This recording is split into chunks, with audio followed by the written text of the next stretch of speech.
Good evening. It's Thursday, May the 14th, and it's time for another edition of my NFL regular season win totals. I'm Ross Benjamin of RBWins.com. This is part 6 of a 32-part series in which we'll cover every NFL team, look at their projected win totals according to the major offshore sports books as well as the Las Vegas sports books, and then give you a pick at the end of each video, which I will indicate either I like the team's win total to go under or over the total. Covered 5 teams already so far. Now we're going to cover the Buffalo Bills, whose current win total is 9. And to go over or under their win total of 9, it's at moneyline odds of minus 110. And the Bills are coming off a very good year last year, 10-6. They qualified for the playoffs as an AFC wildcard team. They lost an absolute heartbreaker at Houston in the wild card round, a game in which they blew a 16-0 second half lead and lost 22-19 in overtime. But it marked the second time in 3 years the Bills have made the playoffs, and it coincides with Sean McDermott and head coach Sean McDermott and general manager Brandon Beane taking over the ship back in 2017. And a nice percentage there, making the playoffs 2 out of 3 years under those two. Considering the fact this is a Buffalo franchise, prior to that, they missed the playoffs in 17 consecutive seasons.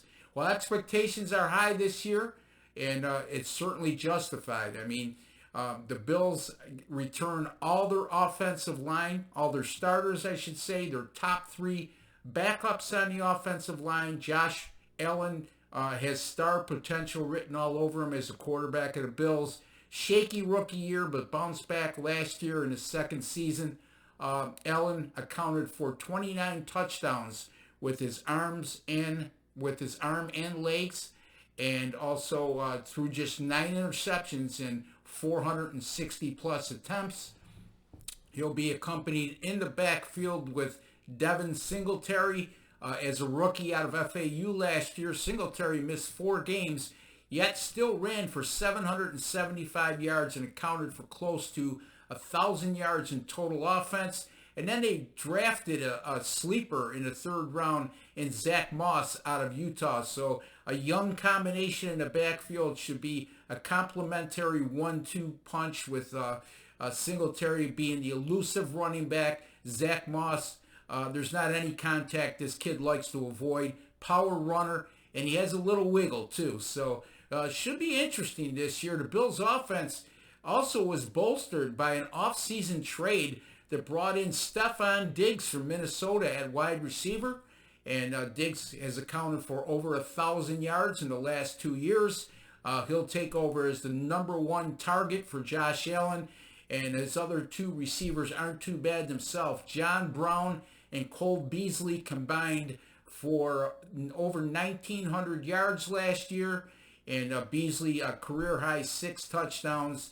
And so a nice trio of wide receivers and an up-and-coming tight end in Dawson Knox, the second-year player out of Ole Miss. And the only thing with Dawson Knox, he's got to show better hands. He dropped 8 passes last year, and some of them in crucial situations. Late in the game against Baltimore comes to mind. And the kid's got the talent. He's just got to make the catches. And I think, personally, he'll be a better-than-average tight end before it's all said and done. Defensively, what can you say about the Bills? In that regard, last year, number 3 overall in total defense, number 4 against the run, number 10 against the pass. They bolstered their defensive line this year. Despite losing Shaq Lawson via free agency to Miami and Jordan Phillips via free agency to Arizona, the Bills brought in several defensive linemen with a lot of experience. And you also have Ed Oliver, last year's number 1 overall pick, Jerry Hughes at defensive end, the stalwart for the Bills, and pretty good linebackers in Tremaine Edmonds and Matt Milano, as well as a solid secondary, especially at the safety position where you have Jordan Poyer and Micah Hyde, arguably one of the best safety tandems in all of football. and a all-pro cornerback in Tre'Davious White. They also signed Josh Norman via free agency, and they're hoping that Norman can regain his all-pro touch after falling out of favor in Washington. This last time he made all-pro was in 2015, and his defensive coordinator back then, you guessed it, Sean McDermott. Very tough schedule this year.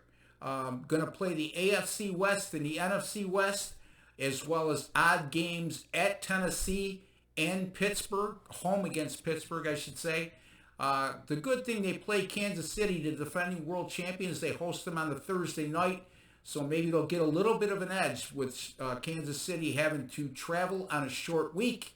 They'll also get the NFC West, San Francisco, on a Monday night at San Francisco late in the year. That's going to be a tough contest. They do get Seattle and the Rams at home. And let's not forget, folks, this is a team that went 6-2 on the road last year. So they know how to win on the road.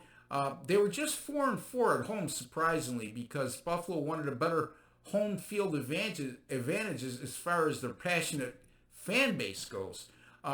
They're 3 or 4 losses, though, against New England, against Philadelphia, and against Baltimore. Those 3 teams combined to go 35-13 during the regular season last year.